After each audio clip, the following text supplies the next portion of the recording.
नमस्कार, मैं शुभम सिंह आप सभी का स्वागत करता हूं आरोग्य के दूसरे अंक में। आज के कार्यक्रम में हम बात करेंगे कि बारिश के मौसम में किस तरीके से हमारे शरीर में बदलाव आता है, खासकर गठिया रोगियों को किस तरीके की समस्या आती हैं। इसी विषय पे हमारे साथ बात करने के लिए डॉक्टर निखिल हमारे साथ स्टूडियो पे मौजूद हैं। सर, आपका बहुत बहुत स्वागत। इस कार्यक्रम को शुरुआत करने से पहले मैं आपको बताना चाहूँगा कि हमारा पहला कार्यक्रम आ चुका है। अगर आपने उसे देखा नहीं है तो किडनी ट्रीटमेंट विदाउट डायलिसिस में जाके उसे ज़रूर देखिएगा। उसमें हमें डॉक्टर साहब ने काफ़ी सारी रोचक बातें बताई हैं। चलिए शुरू करते हैं आज का कार्यक्रम। सर, मैं आपसे अपना पहला सवाल पूछना चाहूँगा कि बारिश के मौसम में अक्सर गठिया रोग बढ़ते हुए देखा गया है, तो गठिया रोग असल में होता क्यों है, मैं इसके बारे में जानना चाहूँगा। नमस्कार जी। देखिए, पहले तो हम जानेंगे कि गठिया रोग से पहले कि वर्षा ऋतु में ही ये क्यों बढ़ता है या किसी भी ऐसे मौसम में जहाँ ठंड बढ़ती है। मुख्यतः ये वो ऋतु है जिसके अंदर वायु का प्रकोप होता है। वायु के प्रकोप से मतलब है कि हमारे शरीर के अंदर जो 3 प्रधान दोष होते हैं जो शरीर को चलाते हैं, उसमें से मुख्यतः वायु एक एयर एलिमेंट जिसे हम कहते हैं, वो अपनी मात्रा में बढ़ जाता है, उसका प्रकोप हो जाता है।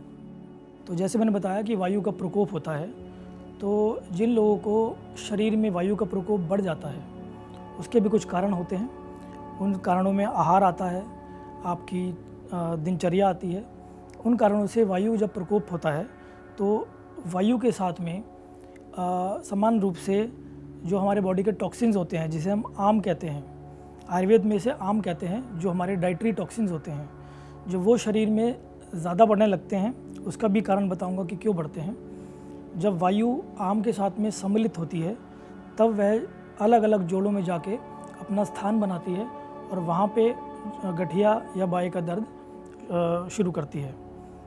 धीरे धीरे जॉइंट के अंदर इन्फ्लेमेशन या सूजन होने लगती है, जिससे परेशानी होने लगती है, जकड़ाहट होती है और पेशेंट को काफ़ी तकलीफ़ का सामना करना पड़ता है। हमारे कई दर्शकों को कौतूहल होगा कि जानना चाहेंगे कि असल में पहचान कैसे सकते हैं। जैसे अगर मुझे गठिया रोग है सर, तो मैं किस तरीके से पहचान सकता हूँ कि मुझे गठिया रोग की शुरुआत हो चुकी है या फिर मेरे को कहीं अंग में दर्द है, उससे बचने का उपाय या फिर शुरुआत कैसे होगी उसकी, हम पहचान कैसे सकते हैं? जी, देखिए, पहले हम ये जानेंगे कि गठिया हमारे कितने प्रकार के होते हैं। आयुर्वेद के अंदर मुख्यतः हम 3 प्रकार से इसको लेके चलते हैं। हम जोड़ों का दर्द इसको समान रूप में बोल सकते हैं।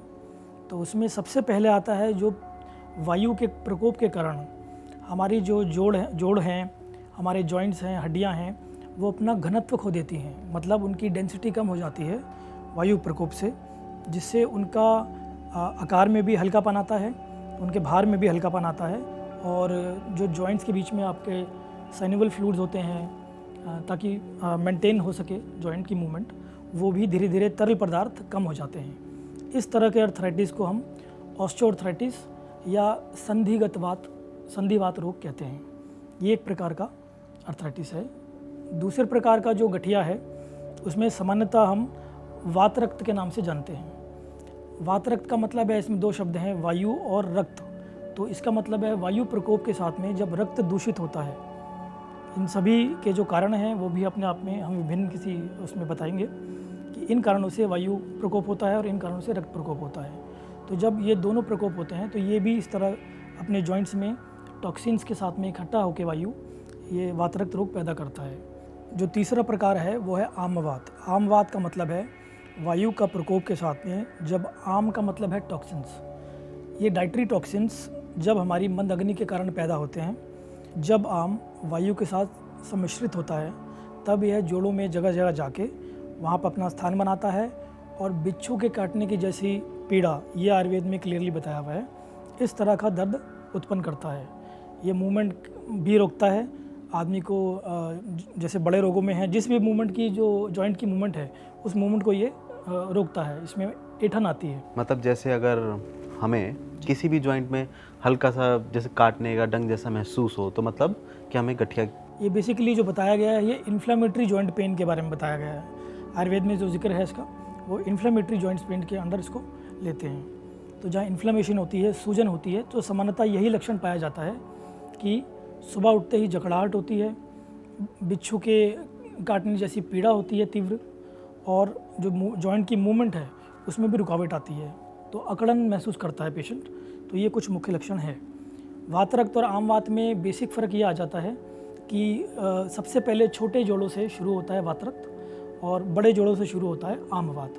बाकी ये दोनों ही मुख्यतः टॉक्सिन्स के कारण ही पैदा होते हैं। लेकिन आप देखेंगे जैसे मैंने बताया कि तीनों तरह के आर्थराइटिस में या कोई भी जॉइंट की पैथोलॉजी है उसमें वायु का मुख्य कारक है।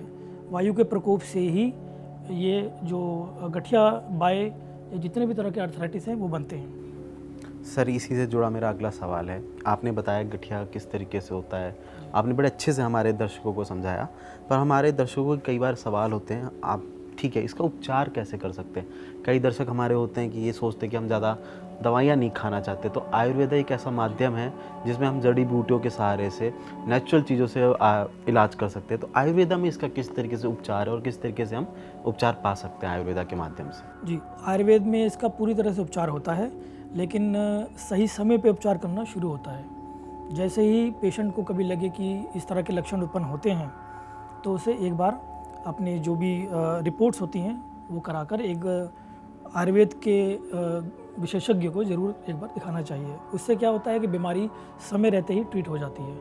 अब ट्रीटमेंट की हम बात करते हैं तो औषधियों के अलावा सबसे पहले हम डाइट को कंट्रोल करने की कोशिश करते हैं। तो जैसे मैंने बताया आयुर्वेद का में जो ट्रीटमेंट है, जो कारण है उस कारण का ट्रीटमेंट मतलब उपचार ही उस कारण को दूर कर देना ही उसका उपचार है। तो जैसे हम आम वात लेते हैं तो बॉडी में इस तरह से हम औषधियाँ देते हैं जिससे आम का पाचन हो सके और वायु अपने निर्धारित सीमा में रहे, उसका प्रकोप ना हो। तो जब ऐसा होता है तब आम और वात दोनों पे ही अंकुश लगता है और रोग भी कम होना शुरू होता है। सर जैसे आपने बताया कि आहार एक मुख्य वजह बन सकती है और एक आहार के माध्यम से भी हम कंट्रोल कर सकते हैं, तो हमारे दर्शक जानना चाहेंगे कि ऐसा क्या चीज़ वो खा सकते हैं जिससे गठिया रोग में उनको आराम मिले। अगर जिनको गठिया रोग है वो कौन सी ऐसी चीज़ें खा सकते हैं कि उनको पीड़ा ज़्यादा ना हो और तकलीफ़ ना बढ़े।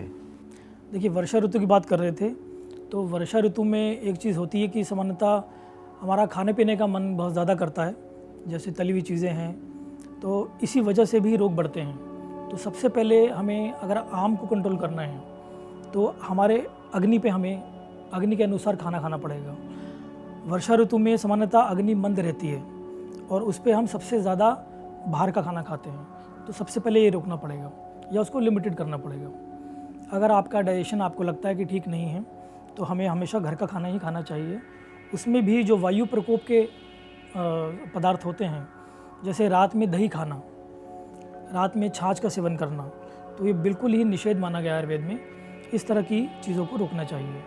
खाना अपने समय पे होना चाहिए, खाना सुपाच्य हल्का होना चाहिए और अपने फ्रेश खाना होना चाहिए।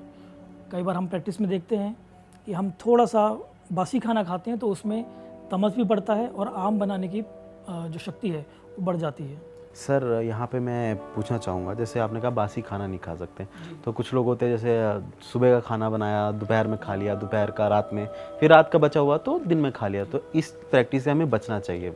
बचना इसलिए चाहिए क्योंकि देखिए अग्निमंद ही रोगों का मूल है। अगर हम अग्नि का ध्यान नहीं रखेंगे तो निसंदेह रोग तो आएंगे, तो हमें उस पर ज़रूर काम करना चाहिए। जैसे सर बारिश के मौसम में कई सारे प्रकार के फल आते हैं, खासकर उनमें से आम है, कच्ची अमियाँ हैं, कैरियाँ हैं, तो क्या गठिया रोगी आम का सेवन कर सकते हैं? देखिए, कर सकते हैं, लेकिन हमें ये देखना पड़ता है कि रोग में आम की अवस्था कैसी है। तो इस तरह के जैसे फल हैं, आम है, केला है, दही है, इनके गुण एक प्रकार के हैं, एक जैसे हैं। तो हमें शाम के वक्त, क्योंकि शाम के वक्त वायु प्रकोप होता है सामान्यतः, तो ऐसे खाने को या ऐसे फलों को हमें शाम को लेने से बचना चाहिए।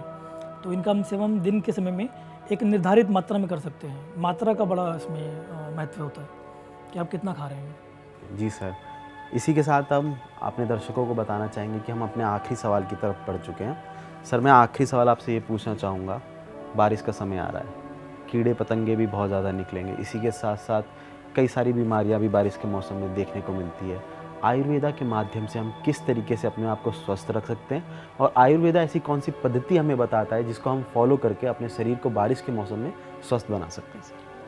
इसमें सबसे पहले जैसे मैंने बताया कि वर्षा ऋतु एक ऐसे ऋतु है जिसमें पूरे साल में सारे वातावरण में, सारी प्रकृति में अम्लता बढ़ जाती है। अम्लता से हम समझ सकते हैं एसिडिक फैक्टर जो है वो बढ़ जाता है। यहाँ तक कि जितने भी जलाशयों का जो जल है, जहाँ से हम जो स्रोत रहे हैं, उनमें भी अम्लता बढ़ जाती है। तो हमें इस मौसम में विदग्धा जीर्ण, हाइपर एसिडिटी, इंडाइजेशन, ये बहुत सामान्यतः देखने को मिलेगा आपको। तो हमें सबसे पहले खाने में अपने ध्यान देके हल्का खाना खाना चाहिए, सुपाच्य भोजन खाना चाहिए जिसमें अम्लता प्रधान भोजन ना हो। दूसरी जगह हम देखते हैं तो बहुत ज़रूरी है व्यायाम। इसमें योग अभ्यास, क्योंकि वायु का प्रकोप है तो प्राणायाम ज़रूर, प्राणों का प्राणायाम ज़रूर करना चाहिए। उसके साथ साथ में जितने भी हमारे जो जोड़ होते हैं, सुबह उठ के हमें सूक्ष्म व्यायाम की ओर जाना चाहिए, करना चाहिए। 5-10 मिनट हर जोड़ को अपने उसकी जो मूवमेंट है उसके अनुसार उसको चलाना चाहिए। तो इस तरह की चीज़ें अगर हम 10-15 मिनट 20 मिनट रखते हैं अपनी जीवन शैली में, तो हम वायु रोग के से बच सकते हैं और वर्षा ऋतु के होने वाले रोगों से भी बचा जा सकता है। मतलब गठिया के रोगियों को जॉइंट्स की एक्सरसाइज करनी विशेषतः चाहिए। जॉइंट्स में हमें एक्सरसाइज भी, डाइट भी और हमारे सोने का, उठने का समय भी। सर कोई एक व्यायाम बता सकते हैं आप जो हमारे गठिया रोगी करें? सूक्ष्म व्यायाम अपने आप में एक बहुत सरल चीज़ है। सूक्ष्म व्यायाम सभी लोग कर सकते हैं। हर जॉइंट्स पे 1-1 मिनट तक मूवमेंट देनी है, जो उसकी नेचुरल मूवमेंट है। ये करते हुए फिर हम थोड़ा सा आसन भी बहुत सारे हैं, पर वो आसन की रिकमेंडेशन फिर वो इंडिविजुअल की प्रकृति और उसकी अवस्था देख के ही कर सकते हैं। जैसा कि आपने डॉक्टर साहब से जाना कि गठिया के रोगी किस तरीके से अपना ख्याल रख सकते हैं बारिश के मौसम में। बारिश का मौसम आ रहा है, आपका भी मन कर रहा होगा का पकौड़े तल के खाने का, बारिश का लुत्फ़ लेने का, लीजिए, पर डॉक्टर की दी गई सलाह को अपने ध्यान में रखिए। सर, हमारे कार्यक्रम में आने के लिए आपका बहुत बहुत धन्यवाद। हम अपने दर्शकों का भी धन्यवाद कहेंगे, आपने हमें इतना प्यार दिया, हमारे कार्यक्रम को देखा। हमारे कार्यक्रम को यूँ ही देखते रहिए। अगर आपके कई सवाल हैं तो हमें कमेंट बॉक्स में लिख के भेजिए, ताकि हम आपके सवालों का जवाब अपने एक्सपर्ट से पा सकें।